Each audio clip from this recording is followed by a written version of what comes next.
welcome to the second episode of Football Sidelines, where I interview all sorts of people that live, breathe, and eat football. So for today, our guest is Coach Christo. So Coach Christo, tell us a little bit about your story, your experience, your journey, where it has taken you.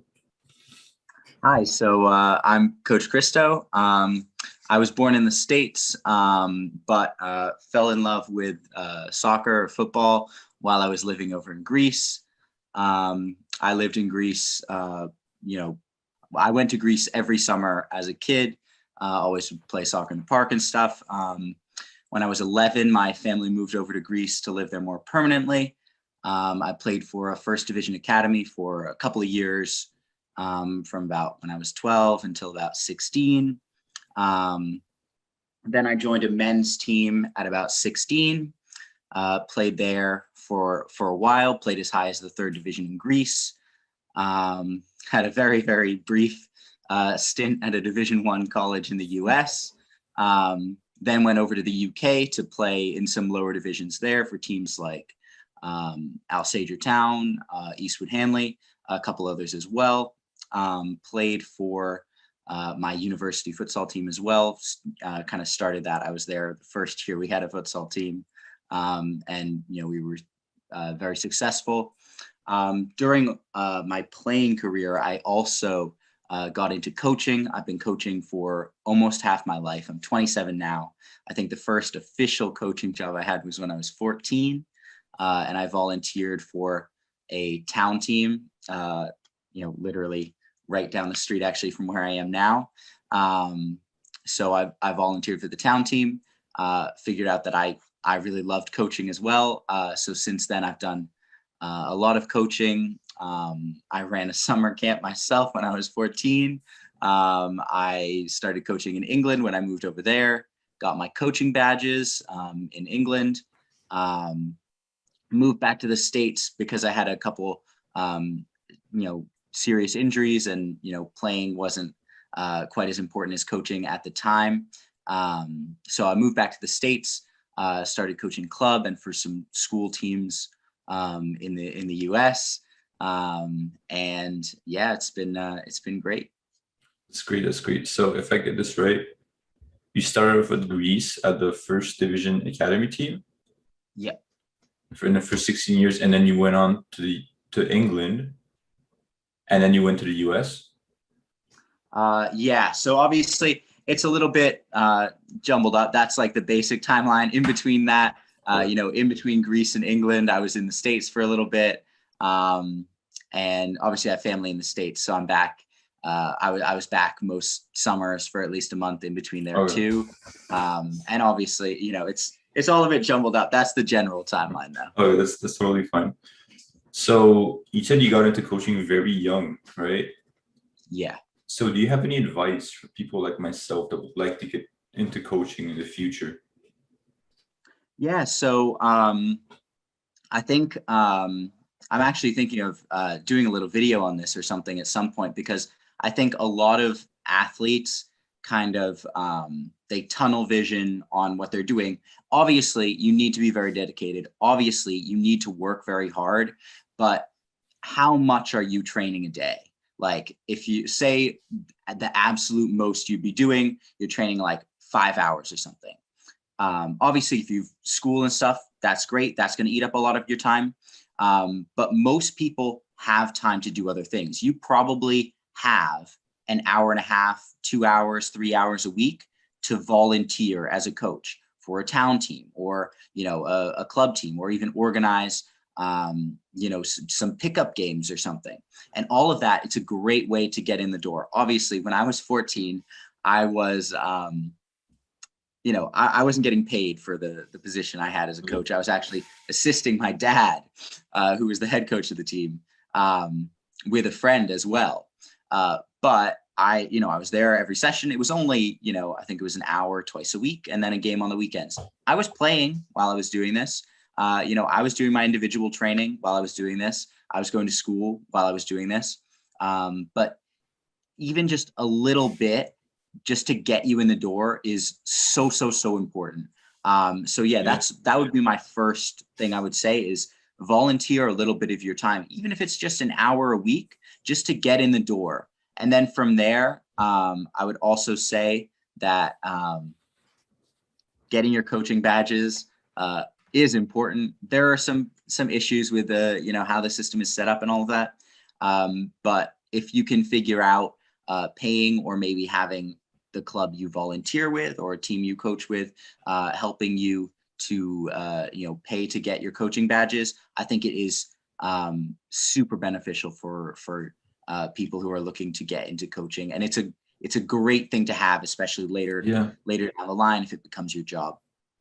Yeah, listen, I'm glad you said that, because the way I've been thinking about it, a lot of like young kids, it's either like I make it pro or I quit soccer, Like even for me, like if I don't make it pro, like I'm not saying I'm not gonna make it pro, like demotivate myself, but if I don't make it, I think I'm still gonna try to have a life revolved around that, either like my content creation or like having a job and then playing soccer on the side every day, things like that to keep me going. Yeah, I think it's like this all or nothing mentality it's a little bit toxic, because like I understand not wanting to say like, what if I don't make it? But at the same time, you have to be a little bit realistic. And I think you can believe in yourself while also saying, okay, I'm 18 or 19. I should probably have college in the back of my mind. Yeah. Maybe I'll give it a go for a couple more years, but I should be thinking about what I want to do next. And I'm not going to, lie and say that I've always been, very well-rounded and balanced in all of the things that I do. I know that, the first time I got injured, it was a struggle for me to even watch games, because it had been so long since I had played, and it was such a horrible experience that I didn't even want to watch soccer. Without being able to play, it was really, really tough for me. But, as I matured, got a little bit older and wiser, there's so many ways to enjoy being part of of this community, and, so many ways to, be involved other than just being a player. Obviously, being a player is great, but you can be a coach, you can be a fan, you can create content, you can, whatever you want to do. There's so many ways to be involved, and playing is just one of them. Yeah, for sure. If I can go back to that all or nothing mindset, it is pretty toxic. I'm not gonna lie. I think the main reason people like it so much and they don't like the other option is like, if you have a plan B, it means that you don't believe in yourself, and that it means like you think you're gonna fail, so it's bad. But I don't think that's it at all. Like I made a post on this. I said like, if your plan B doesn't affect your plan A, then like go for it, Yeah, for sure. I 100% agree, because like, it goes back to what I was saying earlier. How hard do you need to work? You need to work very hard. Yeah. But you're not working 24/7. Yeah. That's like, it's not what's going to happen. What is the most you would train in a day? Let's say you have a 2-hour team session. Let's say you do maybe an hour session or an hour and a half session by yourself, in the morning. Let's say you also have a resistance training session that day. That's another hour. So it's that 4.5 hours. Yeah. Let's say you do some mental training, 5 hours, another hour of maybe like, watching footage or something like that, 6 hours. Like that's not all you do in a day. So what else are you doing? Are you going to school? Okay, there's your other thing that you're doing. If you're not going to school though, what is what else are you doing? You have time to work on getting your coaching badges. You have time to at least look into if you want to go to university or whatever else. You have time to do other things. You have time to create content, which I think is, can be super, super important. You have time to get involved in other things. It's not like you can work as hard as you possibly can to, pursue your goal, your A, but, there is still time. All right. Yeah. And, it's up to you how you use that time. Yeah, for sure. And I'm happy you brought up like the time schedule, because I was watching this documentary, this podcast about Tim Grover, which you know who he is, right? The trainer like Kobe and Michael Jordan. And he was saying like when you're dedicated to something this big, some things have to take a back seat. Like if you want to pursue soccer and still like have a backup plan to go to university, like maybe you don't have time to play like video games or watch your favorite Netflix show for like 2 hours a day. Like some things Yeah. do have to take a back seat and you have to be okay with that. Yeah. I mean, it's all about priorities, right? Yeah. Like, you know, obviously what you want to do most, that's going to come first, but there are Yeah. other things, um, you know, and I think I also just want to say that, like, I think that like your plan B and C and D and whatever else, they can support your plan A even. Yeah. Like, I think that getting into coaching helped me be a better player. I think, you know, spending 2-3 hours a week coaching made me better as a player, and helped me, you know, stay involved in the game. You know, because maybe if I had gotten injured and hadn't been able to play for like well over a year, if I hadn't been involved in coaching and all these other things, maybe I wouldn't have gotten back into the sport. You know, maybe I would have lost touch with it, or at Yeah. least lost touch with it more than I did. So, you know, the other things, yes, it's about priorities, and yeah, you have to Yeah. make sacrifices to work hard. Whatever your goals are, you're going to have to make sacrifices if you Yeah. want to succeed. For sure. But it's not. I think all or nothing is Yeah. not Yeah. For quite sure. the I right way to agree. look at it, for sure. Yeah. So we're gonna move on from this now. So I want to ask you how important the mental side of the game is in sports, because I know you're a big fan of the mental side.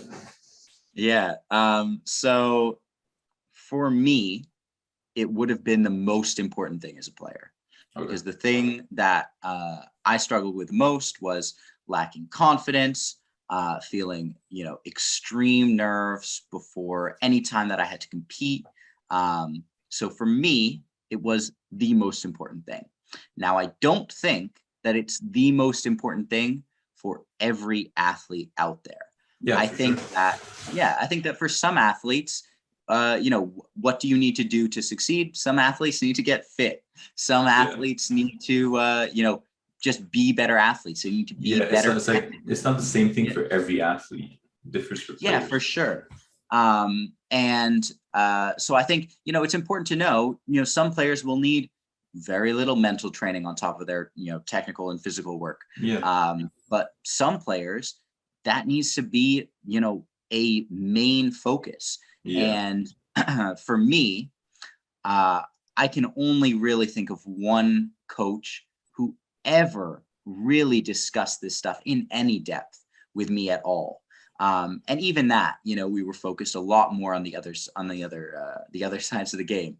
Um, so it, yeah, it's like I said, it's not the most important thing for every player, Yeah. but I think for some players, it is the most important thing. And Yeah. I think it really can benefit.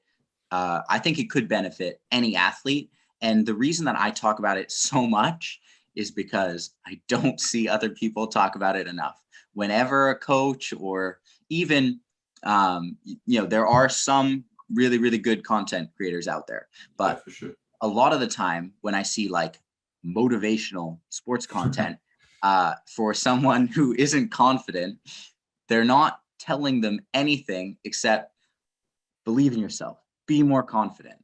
And it's like, okay, Yeah. sure, but if I could just be more confident, I wouldn't have this issue. What are Yeah. some practical steps I can take? And that's why, you know, I like to, obviously I do, you know, post videos where I'm trying to just, you know, wake someone up and get them to believe in Yeah. Yeah. themselves.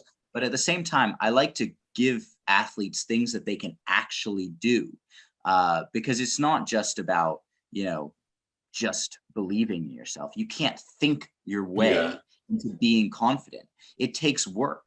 So, you know, that's why I talk all the time about, you know, self-talk scripts, instructional sets, imagery, meditation, all of these things, you know, taking 5 deep breaths, singing a little song in your head when you're stressed, all these things that, you know, they're more like practical things that you can actually do that have some evidence behind them, that will help you either deal with nerves or be more confident, or just play more freely, or whatever, you know, whatever it is. Yeah, for sure. Listen, what you're saying makes absolute sense because I was like, when I was like 3 years younger, I did hear about the mental side of things. Like you have to be very mentally ready. And like you said, I was like, okay, I believe in myself. That's it. I'm good now. Yeah. Yeah, but I realized like you really have to dig deep and really think that you believe in yourself to actually make it work. Yeah, And yeah, for like when I was playing at this other team where I had all my friends and I was comfortable and I had very good performances. And then I moved up to this academy level, which was way higher than my last level. And that's where my mentality completely dropped. Like my confidence dropped, my self-belief dropped. And I didn't really think it was those things. I thought I just wasn't technically ready. And once I actually started like mentally training, that's where I saw the difference. yeah. Yeah, I mean, like, obviously you need to keep improving technically. Yeah, You yeah, need for to sure. keep getting, faster, stronger. All of those things are important. But you could be a great player. And, if you're underperforming because you don't believe in yourself and you're just, you're a different player when you feel Yeah, confident and you're a different player when I you agree. don't. Like I saw a clip, I think it was about Deli Alley, and I think it was one of the British pundits talking about it. Might have been Shearer, I don't know. It might have been Keane, I think, and he was talking about how you don't become a bad player overnight, but we see all the time. We see players who were phenomenal. All of a Yeah, sudden, like where are they? What are they doing? yeah, Looks like they can't even take a first touch. Looks like they can't even run or something. And we see this like all the time. How many incredible players have we seen just drop um, all of a sudden out of nowhere? And it's not like something happened to them where they can't control the ball or they can't play. yeah, I really think that a lot of the time, that is the mental side of the game. And um, it's something that like uh, I think it's not easy, yeah, for but sure. it's not focused on enough. And I think even just a little bit, I've seen players go from not playing well to adding 10 minutes where they sit alone in a room and listen to music and don't think about anything else. I've seen that take players who were really struggling and make them, much, much better. Yeah, So, it doesn't take so much. If you take, 10, 15, 20 minutes a day and work on this stuff, it will make a difference. yeah, for sure. If I can just recap that. So what are like, I'm sure you mentioned, but could you mention them again? Like, what are some ways that athletes can increase their mental performance? Yeah. So one thing that you can do on your own without any help at all is, well, actually, there's a few things you can do like that. First would be one of my favorites, which is meditation. I know a lot of, especially young players, especially young male players, switch off as soon as they hear meditation. They're like, I'm not doing that. But it doesn't have to be, you go outside and sit under a tree and clear your thoughts or whatever. Go sit somewhere quiet, put on some headphones, listen to some music that you find relaxing for 10 minutes, and try not to think about anything else. Yeah, It's just taking 10, 15, 20 minutes a day to, where no one has any expectations of you, even yourself. You're not expecting yourself to do anything except sit there and relax. Other things that I've used with players. So I like doing 5 deep breaths. This is something that I borrowed from, something not in the realm of sports. But basically, it's just whenever you're stressed. So it can be in life in general, could be on the field too if you get a chance. Whenever you feel stressed, just close your eyes, take 5 deep breaths. Because we're all gonna miss chances. We're all gonna feel stressed in life in general.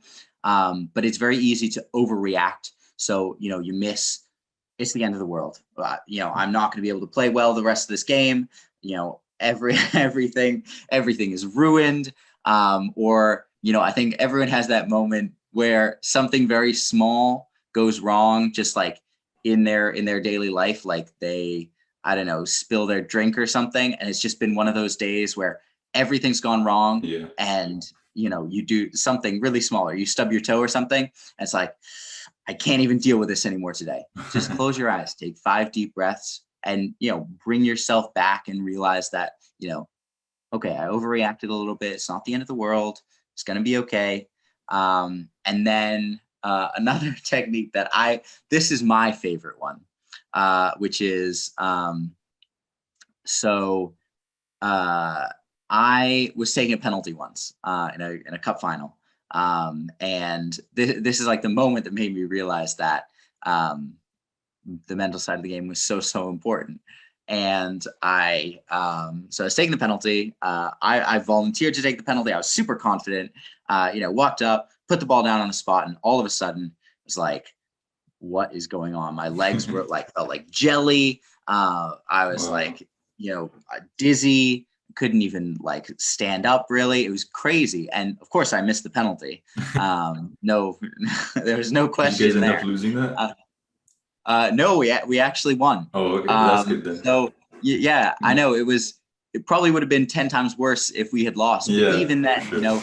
It still felt like I let my team down and didn't want to have to deal with that again.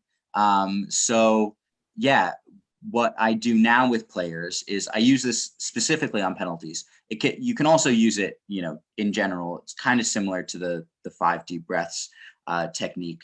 But what I have them do is I have them sing a song or whistle or hum, maybe sing the song in their head, not out loud, and something simple, and just a simple tune or something to get their mind off of those negative thoughts. Because obviously, if you're thinking, what if I miss, what if I miss, what if I miss, that's not going to help you at all.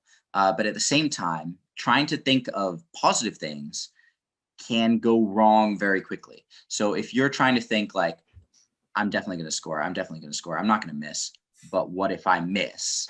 Yeah. Whereas I'd rather you think of something completely different so that you're not, so that it's not going to turn into bad thoughts because, I'm whistling Yellow Submarine. That's not going to turn into, that's mine. That works. But that's not going to turn into negative thoughts. Yeah. And then I also love making scripts for players. So imagery scripts, self-talk scripts, instructional sets, they're all a little bit different. But basically the idea is, and you can use these in the build up to a game or just whenever you want to.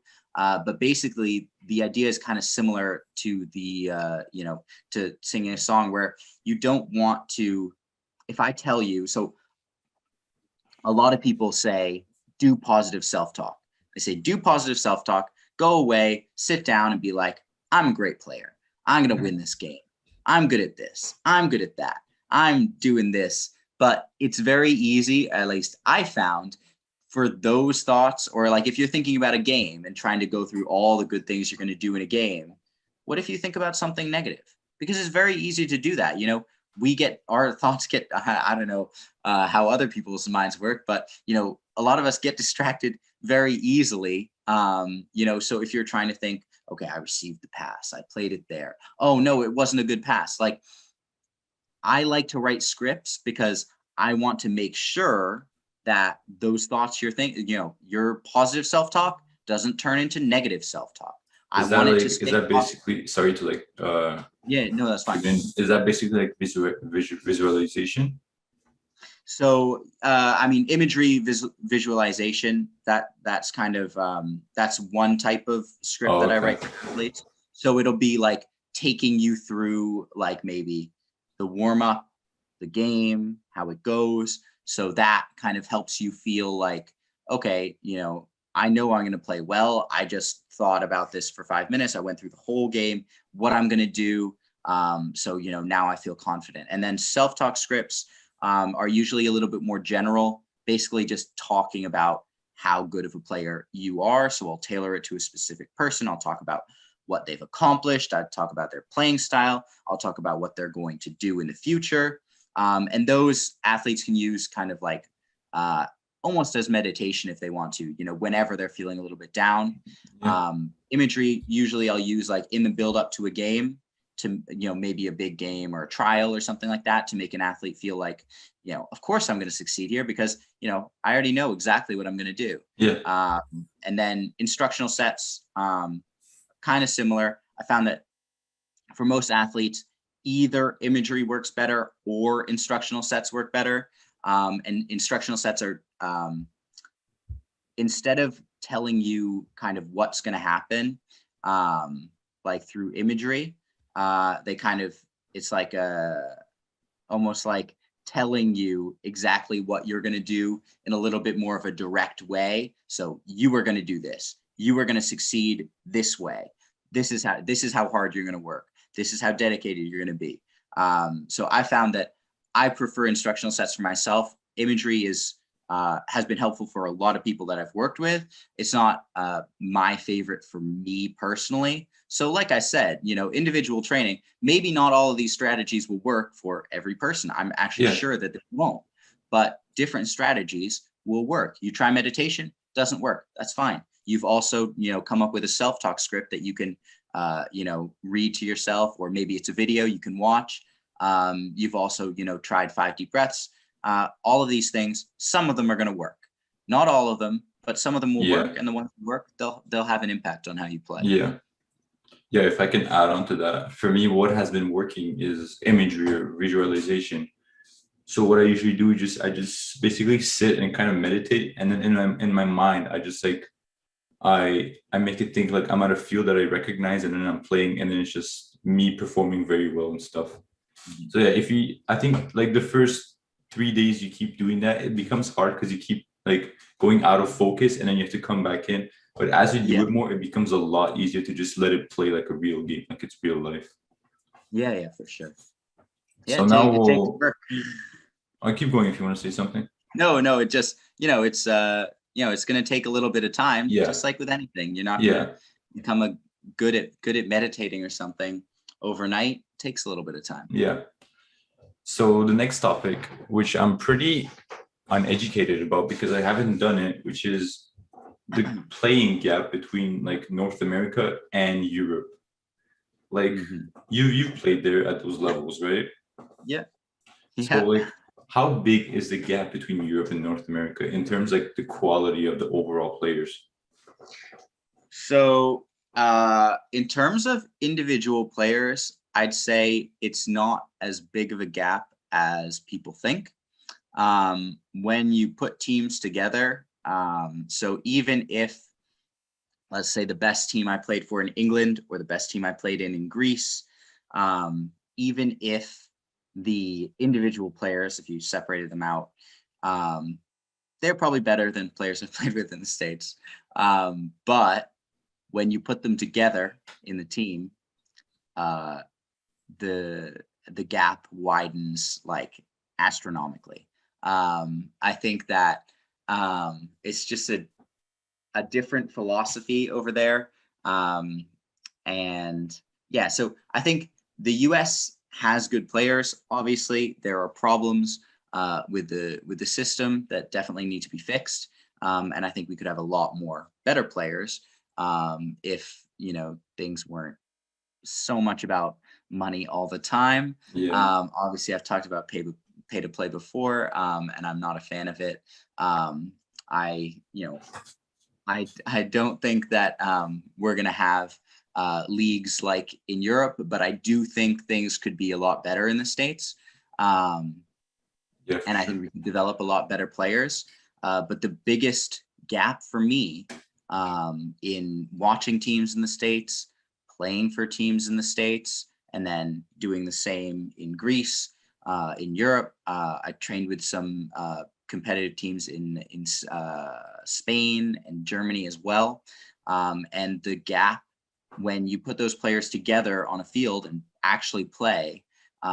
So, maybe you could take one player, some players from the States and take them over there and they wouldn't be bad players, but the team levels are so much higher. Like I don't know, trying to think, like my team in the 3rd division in Greece.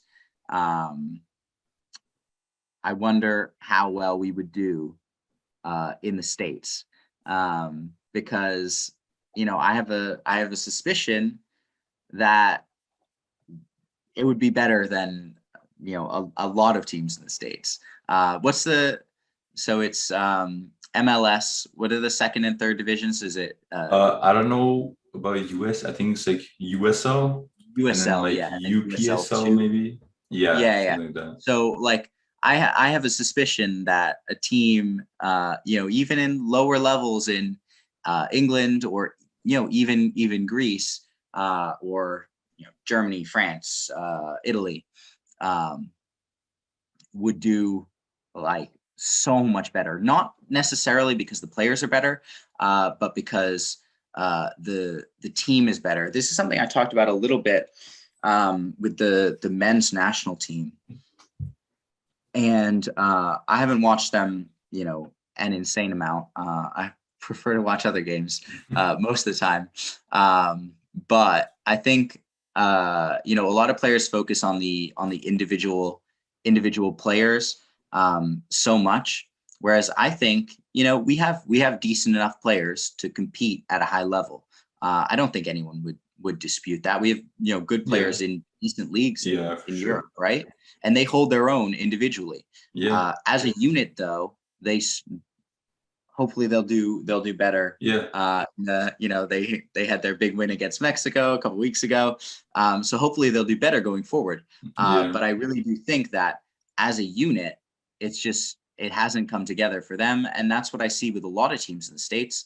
I saw something about was it Mueller who said something about the I'm sure you've seen it, was all over Instagram, that quote about how in Germany we don't have stars. We all play for each other, and that's why we're successful. Something like that. yeah, And I think that mentality, maybe it's more of a German mentality than it is for some other countries in Europe.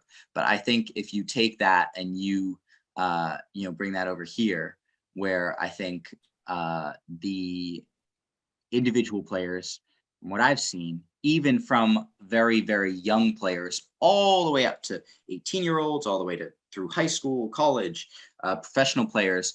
I think the focus is on individuals. yeah, And now I agree that if you have a 10-year-old, you're not going to be like, okay, let's become the best team we can be.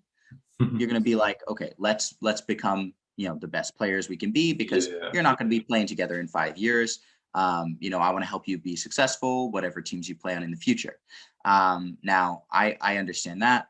I work with younger kids as well, and I'm not focused on making them work exactly perfectly with each other. I take the individual development, but at the same time, as a player, no matter what team you're playing on, when you're on the field in a game, your goal is to help the team. Okay. And, sometimes you make sacrifices to your own performance or your own personal performance to be able to do that. And that's just not something I see as much in the States as I see, even when I was a kid playing in Greece, it was all about the team. I remember my coach, we had a very successful season with the academy that I played for. And my coach did like this big interview in a magazine back when people read magazines. And he said his big quote that was like, in the big words was, yeah, it was essential that these players understood that to help themselves, they had to help the team. And I think that gets to the essence of it, is that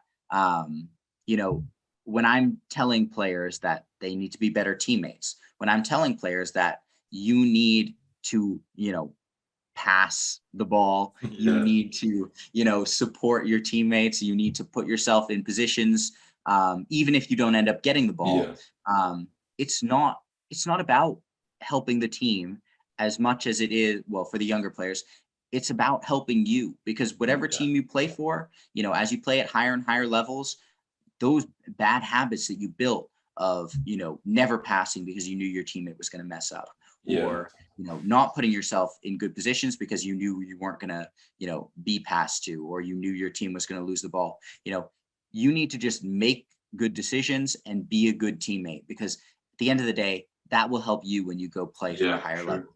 And in the States, I see a lot of focus on individuals, and the team kind of ethos gets lost a little bit, I would say. Yeah. I'm glad you brought up the point of like not passing to your teammates and having bad habits. I think like in the lower leagues, maybe you can get away with it. Like you dribble around, maybe you pass once, you get it back. You don't pass, you just shoot it and it goes in. But like I think as you go in the higher level, that's going to catch up on you and it's going to prevent you from succeeding. Yeah. I mean, like we've seen this in the years a couple times.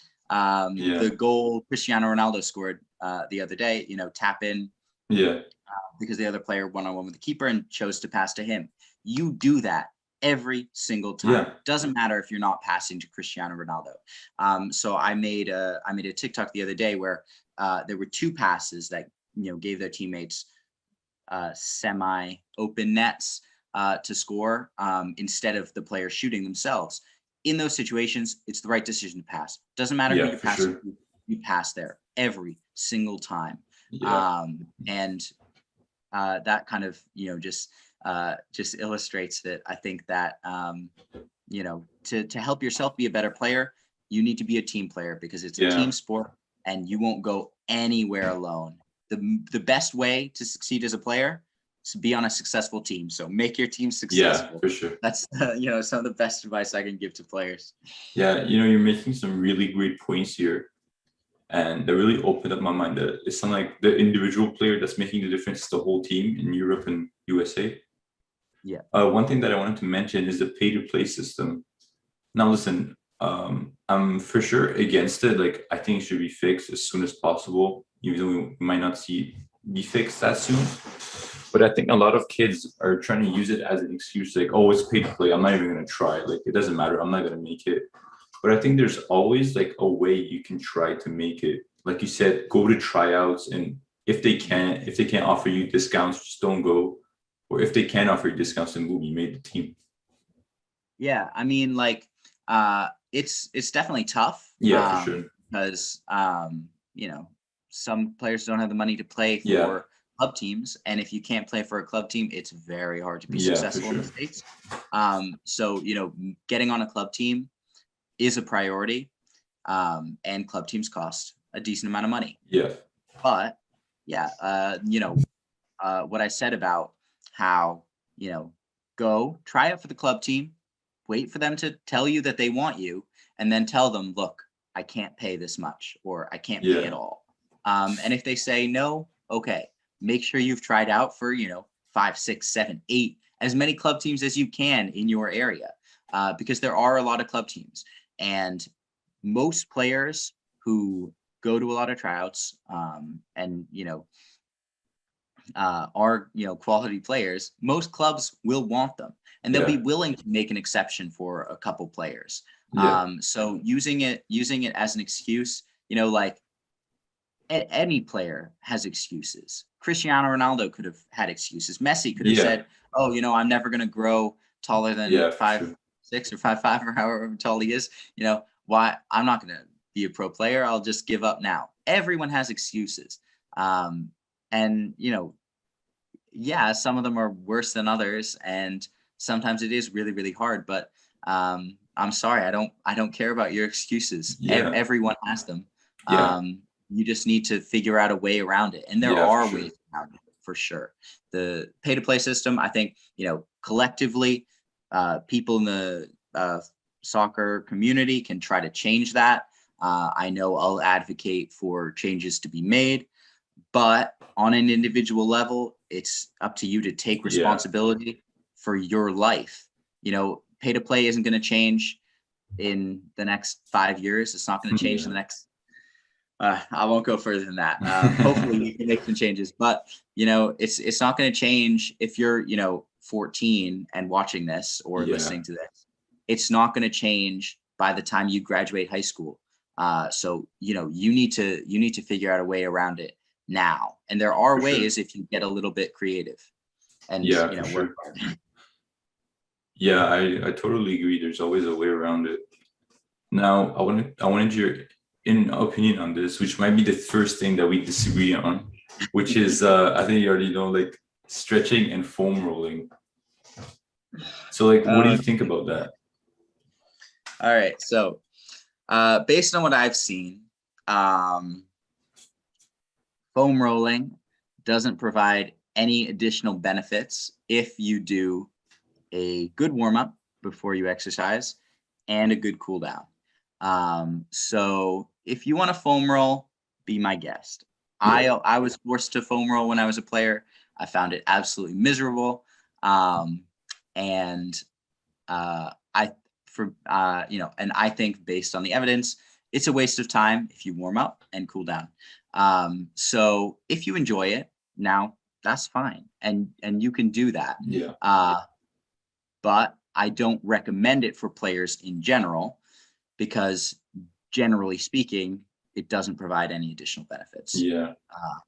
But yeah, If I can that's my add on take. to that, I think you kind of have a point because when we were talking about it, you were like, there's not enough studies done, or the studies don't show that stretching or like perhaps foam rolling actually increases like risk of injury and mobility and stuff. And I've been doing some research on my own, and like everyone is basically saying there isn't enough studies or proper studies on this to actually prove the point that it increases your performance, improves mobility, decreases risk of inflammation. So I think you're kind of right. But as you said, like if you like it, if you like stretching, if you like foam rolling, keep doing it. No one is stopping you. Yeah, no, I mean, look, I enjoy taking baths. Okay. Yeah. Now, I'm not going to tell someone to take a bath if they Yeah. don't enjoy it. But like, someone might enjoy, you know, I don't know, playing an hour of video games a day or something, or more than Yeah. that. But as long as it's not interfering with other stuff, do the things that you enjoy. And if you like foam rolling, by all means, that's fine. Yeah. I haven't found any evidence that foam rolling is harmful. I just question the mechanics by which it would help. And then also, there's not enough evidence to say it does. Now, stretching, we can do stretching as well. So static stretching before exercise, I would say no. I went as far as, to tell coaches I worked with, we're not doing static stretching before, or coaches I knew well. We're not doing static stretching before warm-ups, during the warm-up and stuff. And, all right. But yeah, static stretching before training sessions is a no. Now, from what I've seen, I don't know, what's a stretch? Say like you wanted to be able to do a split. You need to Yeah. stretch for that, right? Now, doing a split isn't going to make you better at anything except doing a split. I haven't seen evidence that, increasing your mobility in this way would help your performance on the field. I do, dynamic stretching with my players before and after training sessions. I think static stretching, you can do that away from the field. You could do that after games if you find it helpful for you personally. But again, I don't recommend it to players that I work with generally, unless they enjoy that. If they want to do that in their own time, that's fine. It's not something I program for them because I haven't seen enough evidence to suggest that it would help them in any way. So it's just based on if they want to do it. I tell them, don't do it before exercise. You can do it after. You can do it at home. That's fine. And I know some athletes use stretching as kind of a meditation-ish thing. So, you'll do some yoga or something. Yeah. And if that helps you clear your mind, if you enjoy doing that, go for it. I think there are more important things that you can do to improve your performance. But I think that if you enjoy doing that on a personal level, go for it. That's fine.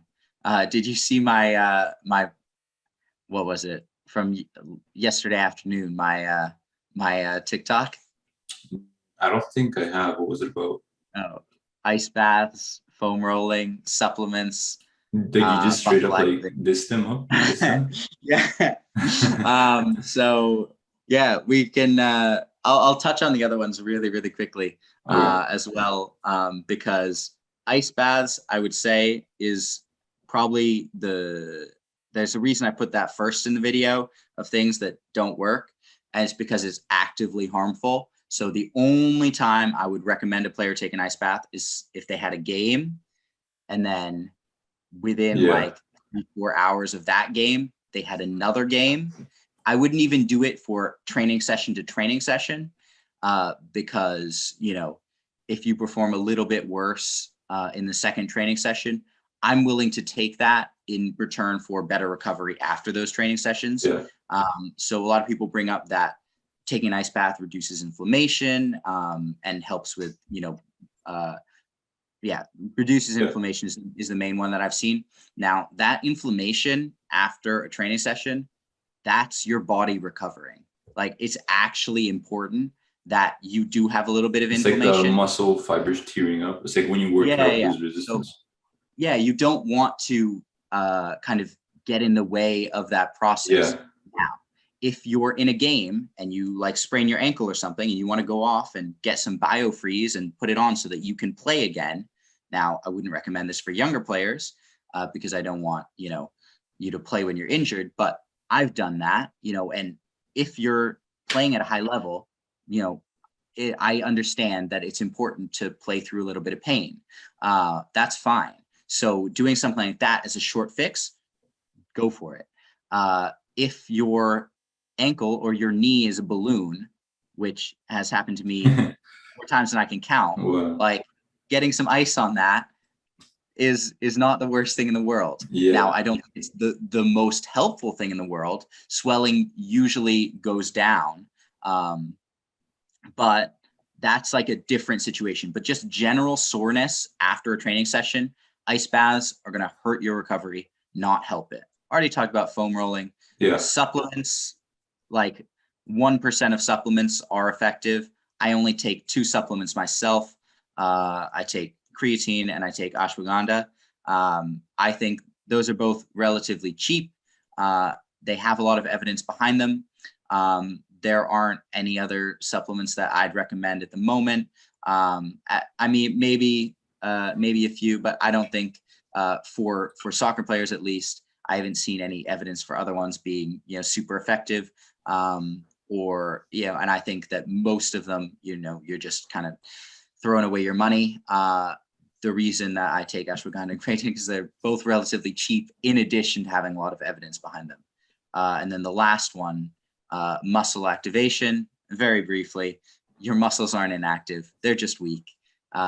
Leave the resistance bands off the field. If you don't have access to a gym, you want to do body weight movements or banded exercises instead. That's fine. I use bands in my own resistance training, but I'm not using bands to wake up my glutes. I'm using bands to get stronger. And then when I go on the field, I do a dynamic warm up and I get into the technical work. I don't try to, activate my my muscles. Yeah, I'm sure what you're saying makes sense about like ice baths, supplements, and resistant bands, and I kind of agree with all of those. I don't have enough information on ice bath and like supplements to make any kind of argument. But the one place I would make an argument like is stretching right before practices, which I agree. Like I don't think it's good to stretch right before practices. I'm more of a fan of dynamic warm-ups, like high knees, go back and forth, just run, just to get your muscles warmed up. But I think like a mobility routine before like wait like Like a couple hours 2 hours, before. yeah, before practice or after could be beneficial, even though it's not like game realistic. Like you said, like if you do the splits, you're not going to do the splits in a game, so it's not really useful. But I think where that comes in is if you do the splits, you're flexible, your joints and like muscles do have a good range of motion, so maybe that could like help you on the field when you shoot or you move your leg sideways and stuff. Yeah. So, I mean, as I said, I prefer just to, get on the field and do things that are a little bit more specific. Yeah, for But sure. for individual players, I know Zlatan does like Taekwondo and all of that stuff. And, if it works for an individual player, it works for an individual player. So, I recommend players try out things Yeah. for themselves, and if a player finds out that having a, yoga session or a stretching session a couple hours or an hour before training helps them individually, then, go for it. Yeah, for sure.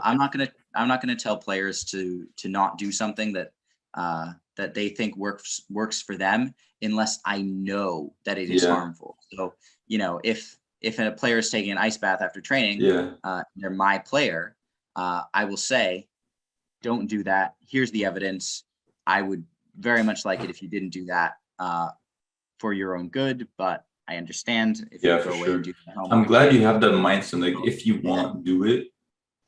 And Yeah. you're not like, if you do it, like your career's over. I'm not gonna coach you or anything. I'm glad you have Nope, that kind of mindset. all or nothing Yeah, yeah, all mentality. or nothing. Yeah. Very, we've come full circle. Yeah, I mean, it's different players do different things. Different Yeah. things work for different players. But I I honestly just want to help players. So Yeah. I'm if something's harmful, I'll tell players that it is. If something is probably just a waste of time, I'll tell them, you're not hurting yourself. This is probably a waste of time. You can use this more Yeah, effectively, for sure. get an extra hour of sleep or something. But if you Yeah. want to do that, go for it. Yeah. So we're almost done, the whole podcast. So I just have some questions from my community that I asked on TikTok and Instagram. And I'm just gonna like ask you the questions. Let me know what you think Hey, about them. So yeah. first question from TikTok. We have, I don't know what the name that is, Bruduro Safen, which is which is Yeah, what's there's some yeah, good there's memes some on weird TikTok. usernames out there. I've seen some, I'm replying to a comment and then I look at the name and I'm like, oh my So he says, what separates a good CDM or CM from a great CDM? God. So I would say doing the simple things perfectly. So it's not going to be like, a great CDM does this that's completely different to a good CDM. What I would say is that they do the simple things more consistently. For So sure. every pass is good. Okay. Probably more fit to cover more ground. They're always there to be that supporting pass to play back to. Their first touch is always good. They're always in the right position to stop a counterattack. It's just being more consistent, especially in the middle of the field there. Consistency in your plays is what matters. And that doesn't mean that, you're not going to make mistakes. Even great center defensive mids, even Conte and Casemiro and all those guys, they'll have games, they'll have worse games. They'll have moments where they make mistakes. But if you look at, the overall picture, I would say the consistency is probably what sets them apart from the people that are behind them. Yeah, he answered that very well. I agree. Next question is best qualities a coach looks for in a striker. So I think this is kind of like the obviously, same answer, maybe. yeah. Sorry. I think like this is Oh, kind of like the same thing, thing. like just do the simple things better, like finishing stuff like that. Yeah. So, yeah, I would say as well that one thing or the most important thing that I look for in players, especially when I'm trying to pick players for my teams or evaluate players. So if I'm going to trials, which I've been doing a bit recently, the most important thing is that players do not take themselves out of the game, that they're always asking for the ball, that they always want the ball. I don't care how many mistakes you make. So as a striker, I had a player, I actually posted a video about this the other day. I had a player at a trial who missed many, many big chances, but they were always making those runs to put themselves in position. They were always asking for the ball. They always wanted to be on the ball. They always wanted to be playing, and they happened to miss a bunch of chances. Now, I can take that player and help them succeed in those situations, whether it's, technical improvement that they need, or whether it's maybe some confidence in front of goal. What is a lot more difficult is to take a player who won't even ask for the ball because they're afraid of making mistakes. So if you want to impress a coach, don't worry about making mistakes. Do not take yourself out of the game. Always want the ball. Put yourself in positions to ask for the ball. Ask for the ball, and then do your best when you have it. But don't worry about making mistakes. I wouldn't pick a striker just because they scored a bunch of goals. I would pick a striker for other reasons. Okay. Primarily. Yeah, again, that's a great answer in my opinion. Now, next question is by Jadhav, which I don't kind of understand this question, but maybe you do. For players, what's their diet? And for coaches, what kind of players do they need? So for coaches, what kind of players do they need? That's I think that's too broad. Like maybe if you're talking about a specific country or a specific position, but for players, what's their diet? What will be your answer to that? I mean, again, it's going to depend a lot on the individual. Yeah. I don't think there's one diet that all footballers should eat. Yeah, for sure. I think that, most people can be healthy eating things that they enjoy. Obviously, you want decent amount of protein, carbs, fats. You want to be eating vegetables, fruits, whole grains if you can. But I think you can make it stuff that you enjoy. So maybe for me, I would either have like something like oatmeal or Greek yogurt for breakfast. And then, my other meals, I would try as much as I could to, have, real food, not rely too much on like protein powder and that stuff. If you want to supplement that, that's fine. If you're not getting enough protein, that can help. But yeah, just getting, some protein, and some carbs and, vegetables, and eating plenty of fruits. I don't think it's that hard to have a decent diet for a footballer. Yeah. And I think, if you have a good diet or not. Yeah, for sure. I would say most of the time, if you tell yourself you're eating fine and you're not, deep down, you probably know. Yeah. And I'm not sure if you saw this, but this guy on TikTok made like a video, like 3 foods you should never eat. And like, that kind of goes against it, but I totally agree with you. Yeah, that's really I mean, point. Like there's everything in moderation, right? Yeah, for sure. Mean, great players who had their vices, but yeah, I don't tell players not to eat anything. Just what are your priorities? If you want to, play at a very high level, you need to be eating, or you probably need to be eating fruits and vegetables, getting your protein, getting your carbs from good sources as much as you can. And then if you want to have, some, chocolate every once in a while, or sweets, or, whatever else it is, you can do that. Just don't do it too much. Yeah, for sure. So how much time do you have left? Because I have like 3 questions. We can just go over them quickly if that's fine. Yeah, you can go through them. Okay, so next one is, I don't know that username again. It's as long as we finish by kickoff, we're good. Oh yeah, for sure. When to tuck in and when to stay outside as a winger? Start wide and see how the play progresses. I always tell, my wingers, I'm, screaming from the touchline for them to get wide.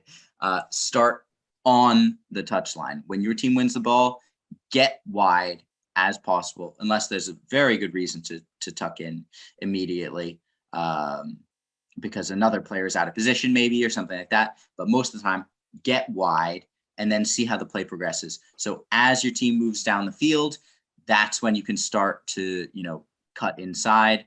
Obviously, if you have the ball, you can cut inside or stay wide. It's up to you. If you don't have the ball, though, as your team goes up the field, if the ball's on the other side, then you can start to tuck in a little bit. Maybe a cross will come in, and you can make an attacking run, or through ball or something like that. But then if the ball goes back in the middle, get wide. And if you don't get the ball, then we, start to tuck in maybe. And then obviously if your team loses the ball there, you should also tuck in for sure. Yeah. So I actually wanted to ask you a question on this. What do you think about when we have the ball and the winger like tucks in so the fullback can make an overlapping run on the outside? Okay. Yeah. No, that makes sense, of course. If you can pull someone in the middle and your fullback, they're going to make a run along the outside. That's great. I would still say, when your team wins the ball, get wide first. Yeah, for sure. And then we see what we're going to do from there. Yeah. Because you want to be an option for your team. And then if from that position you see your fullback going to make the run, you can pull their fullback in. If you make this diagonal run, then go for it. Okay, yeah, for sure. Yeah, I totally agree. And then next question is, Christian said, I'm in Africa. How can I make it to Europe before I'm 19? I'm currently 15. And I could use a little help with getting trials. Yeah, so I always get messages from players, asking for me to help them get trials. I do have a video on this on my YouTube channel. What I would say is get on a team. If you're not on a team now, you need to get on a team. Now from there, if you can, you need to prioritize a highlight video and a resume. And if you're over 16, I think you have to be 16 to have a LinkedIn profile. But once you're 16, a LinkedIn profile. Now, these three things are what is going to get you trials, especially if you're living somewhere far away. So like, you're not going to go from Africa to Europe just, on a whim. Like, you for sure. Set up probably multiple trials if you're going to make that trip. So you're going to need those three things. You're going to need a resume, you're going to need a highlight video, and you're going to need a LinkedIn profile. Well, you don't need a LinkedIn profile. Yeah. I think LinkedIn is really helpful. Helpful platform because it's easier to find coaches and teams, and it's a little bit more of a professional way to reach out. If you find them on Instagram or something, like, fair enough, but I think LinkedIn's it's a better look for you, and they're more likely to respond to you. So I'd say prioritize those three things, get on a team, and try to work your way up. If you want to be in Europe by the time you're 19, you need to play for a team this year. You need to play for a better team next year. You need to play for a better team the year after, and a better team, and work your way up. You're not going to go from nothing to the best team that you could possibly play for. It doesn't work like that. You need to prove yourself. So, it's all about those small steps. And as you're taking those small steps, you build your resume, highlight video, LinkedIn profile, and you reach out to teams as soon as you have that stuff. Yeah, for sure. If I can add on to that, I think for LinkedIn, it's really helpful because all it takes is one yes. Like, you may email like 50, 100 coaches, ask them to play with them, and one of them says, yeah, sure, we'd like to have you abroad just to try out for us. That's really helpful. And also, I think you mentioned this in one of your videos, which is try to succeed where you're at, and then you can think about moving on. Like, I see a lot of, especially young players, like, oh, I'm going to go in the Europe, I'm going to try for Portugal, Spain. Like, if you can't succeed here, you probably can't succeed at those higher levels in Europe or whatever. The grass is always greener, right? Like, it's not going to be easier over there. If you're having a tough time here, it's going to be tough over there as well. So don't, try to get on a high level team where you are before you, uproot your whole life to go to Europe for some trials, or, spend a lot of money on a plane ticket, places to stay, because most of the teams you're trialing for, they're probably not going to pay for all of that stuff. So, take those small steps and build, rather than trying to, jump, right in. Build slowly. Yeah, for sure. And then the last question by Jordi Messi. which is how do I structure a soccer session? So I have a video on this called technical training for confidence on the field. So I'm assuming this would be for a an individual session or Yeah, like yeah, a small group I think session. so. Yeah, yeah. So now if I'm giving plans to younger players, they tend to be more structured. When I'm doing this for my own training or some of the more advanced players that I work with, it's more of just a general outline. But normally some sort of dynamic warm up. Now, most of my warm ups include a soccer ball. It's not, just going through dynamic stretches. Most of the time, it's group juggling and little passing variations, unopposed stuff. I find that this is actually often a better warm up, more specific. You get touches on the ball right when you get on the field. And you build slowly. It's not like you're going to be going through the passing progression at 100% speed right off the Yeah, bat. yeah, You're for going to sure. build through the progressions. So something like that, juggling or unopposed passing drills, and or dribbling. That stuff I find really, really useful. Usually from there, if I can, I'll get into something like a rondo. So I had a session with 4 kids the other day, and we did a 3v1 rondo for 20, 30 minutes. It was great, high intensity, really, really good. But obviously, it's going to depend what you want to work on. If you have more kids, you can do other possession based things. If it's just you, that would be when you get into most of your technical work. So whether that's wall passing or first touch stuff, and from there, you can go into some other stuff. I like there's some 1v1 progressions that I like a lot.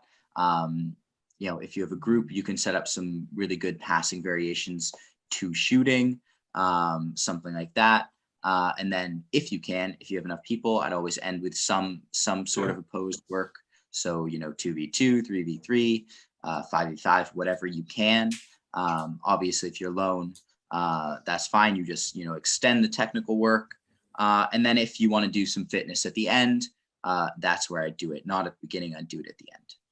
Yeah, if I can add on to that, this is how I do it. Now, it may not be the best thing for every player, but I've seen Matt Shelton and all like the professional YouTubers do this as well. My camera's out of focus. Okay, it's good. I think it's good now.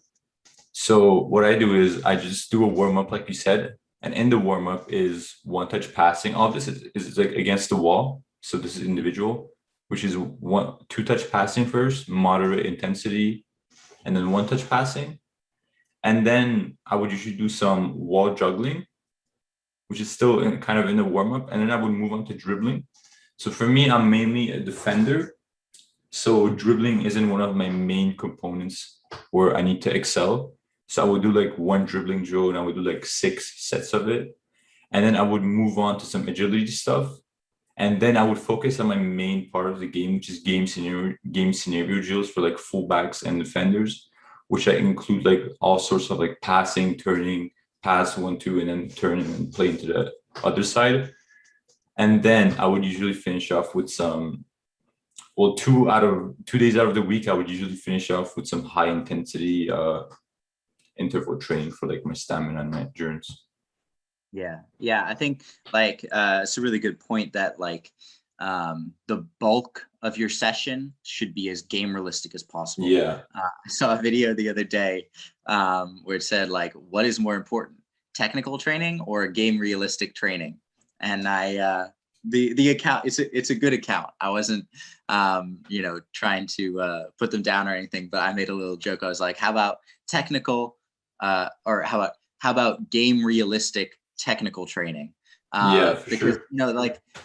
it's not like game realistic training isn't technical. Every Yeah. time you do the pass, every time you play a pass, yes, I understand, when you're doing a group session, when you're training or when I'm training my teams, we do stuff that isn't super game realistic because I want them to get reps of passing and first touch and shooting or whatever else in. But at the same time, we're training for games. Most of the stuff is going to be as game realistic as I can make it. Yeah. That's what you're training for. Yeah, for sure. So yeah, that's it. That's basically it. The whole podcast. So all right, nice. if they want to find you, where can they contact you?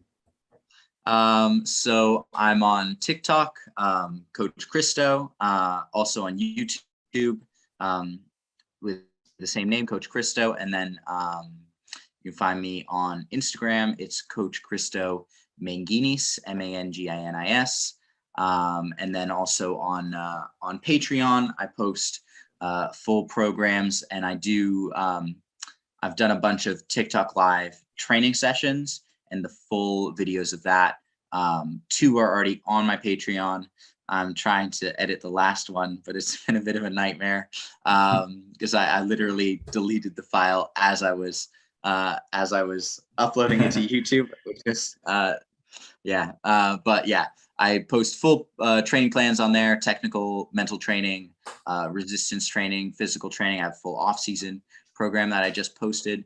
And then you can watch some longer videos of me doing some training sessions as well.